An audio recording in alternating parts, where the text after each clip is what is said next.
And coming up on DC News Now at noon, Prince George's County had its first weekend since starting its official curfew.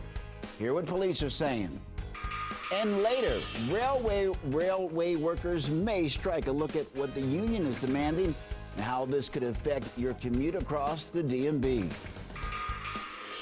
Well, good afternoon, and thank you for joining us for DC News Now at noon. I'm Mark Hall. We begin with a check on the forecast with meteorologist Damon Matson. Hey, Damon, yesterday we had severe weather. I hope today will be a different story. And it looks like it's going to be, Mark, thankfully enough. Yeah, all that active weather, it's behind us. That severe weather, the heavy rain that led to some flooding in a few spots. Now that the cold front is past us, we're going to start to see some improvements. What is first on the docket to improve here today? We'll let you know in just a bit. All right, Damon, thank you. Developing now, action against crime and gun violence seems to be working in Prince George's County. DC News Now's Lex Juarez is at the police headquarters to explain why. Well, county leaders say that the new curfew is working just the first weekend after it went into effect.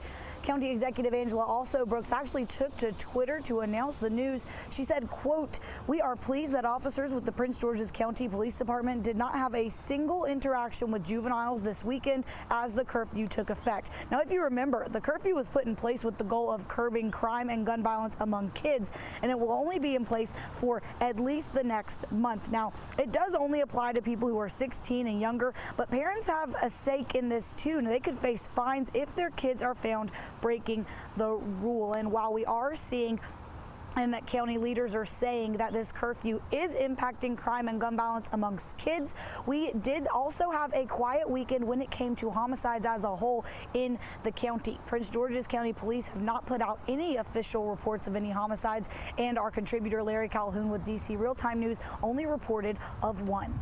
In Prince George's County, I'm Lex Juarez, DC News Now. Lex, thank you. Well, today, President Biden is hosting a major event at the White House to celebrate Democrats' expansive climate and health care bill, better known as the Inflation Reduction Act. Our Washington correspondent, Raquel Martin, tells us what we can expect.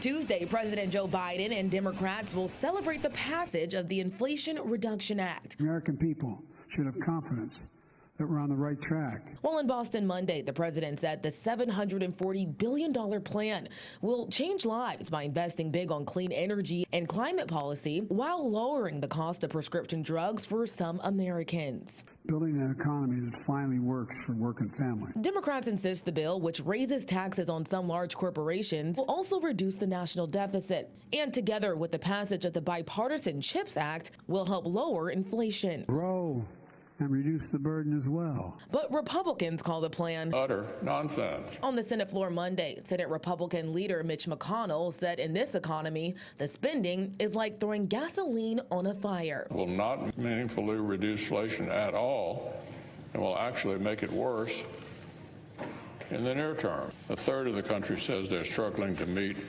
basic family needs. Thanks to falling gasoline prices and supply chain fixes, the White House says they're encouraged. Inflation, which remains at a 40-year high, could be simmering following July's Consumer Index report.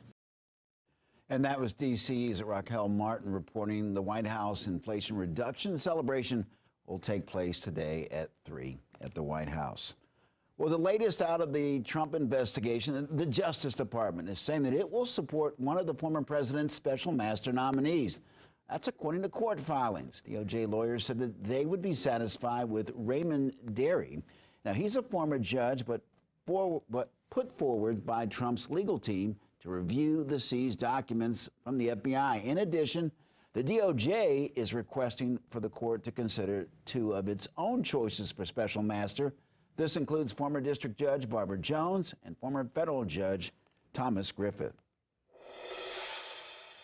New today, train trouble. This Friday, a potential rail workers strike could leave some commuters stranded. DC News Now's Christy Matino spoke with passengers outside the Germantown MARC station, and they shared their concerns about a possible work stoppage. If CSX does not reach an agreement with its workers, it could make it more difficult for commuters in Virginia, West Virginia, and Maryland to find a way to work at the end of this week. It could start impacting your commute as soon as this Friday. Now, all of this due to an ongoing labor dispute between CSX Transportation and its labor unions. CSX maintains the Camden and Brunswick lines for MDOT MTA in addition to dispatching MARC trains. So this strike will lead to an immediate suspension of service to those stations. Also impacted by the potential strike, Virginia Railway Express also saying it would immediately suspend all service if that strike happens on Friday. MDOT MTA now telling MARC train Camden Brunswick line passengers to plan for an alternative travel options in the instance of a strike.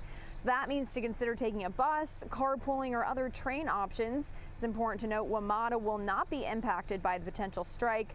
Commuters can also take MTA buses, rideshare options, or carpooling as additional alternatives. And customer Stacy Ferriley says it has her debating going into work at all. I'll be working from home a little bit more, or I'll be driving down to Shady Grove and taking the metro. Again, at this point, still unclear if we could see that agreement with CSX, but if it is not implemented by Friday, be sure to plan an alternative way to get to work. In Germantown, Christy Matino, DC News Now.